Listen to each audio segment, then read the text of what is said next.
Whoa.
Was designed to be beautiful, and it was. It was not designed to be practical, and it wasn't. Whole families got lost for weeks at a time, mail took months to arrive, and many worried a labyrinth of this size was bound to attract dragons. Eventually, the complaints grew so loud even the king couldn't ignore them.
The king was so frustrated with the messy, demanding people of his kingdom that he decided to start over.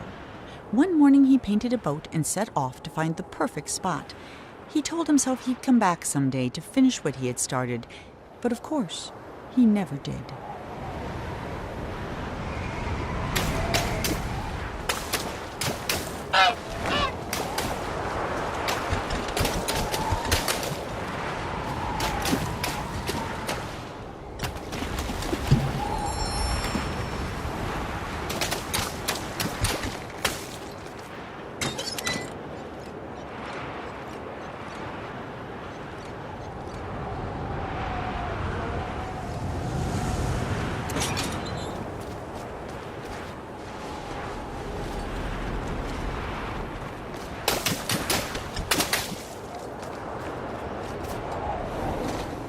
For the first time in weeks, Monroe felt good.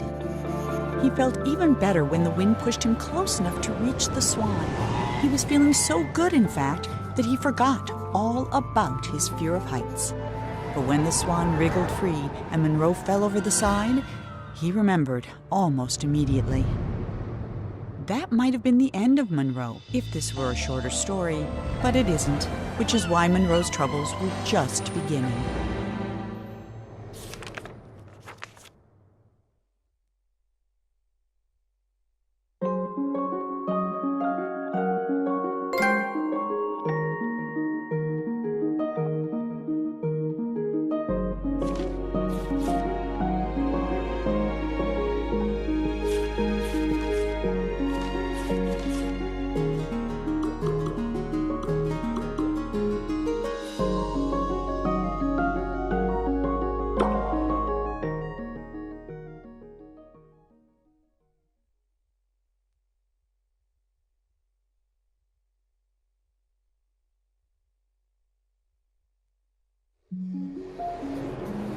Monroe scrambled out of the water and found himself in a massive city with no sign of the swan or anyone else. Well, except someone's enormous pair of feet. These were attached to a giant who could have been a big help in catching the swan, but unfortunately, here was the laziest giant who had ever lived, and it was his day off. Having celebrated in his usual way, he was now sleeping it off and quite unable to hear Monroe yelling. While he was looking for a way to wake the giant, Monroe noticed something even better: a floating ship.